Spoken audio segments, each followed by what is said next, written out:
I know my normal thing is aircraft, but I couldn't give this one a miss. You imagine the scene, you're in 1944, you're newly qualified from the German Navy as the Kriegsmarine, and you've been told you're getting your own submarine, all to yourself. So you turn up for your first day of work, and it's this thing.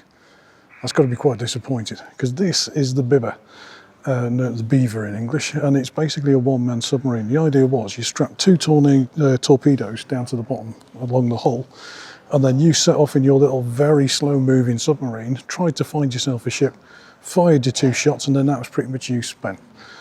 The downside of these things was that they weren't particularly well made, and they did put a lot of them out there. I think it says on here somewhere there's about 300 or so. 324 of them were made.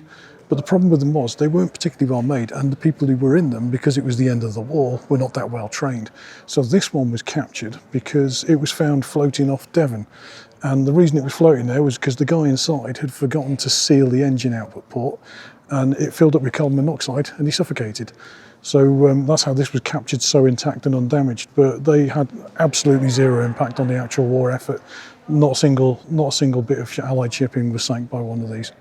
But I don't know, I kind of like it at the same time. I don't know, it looks like it might be quite fun.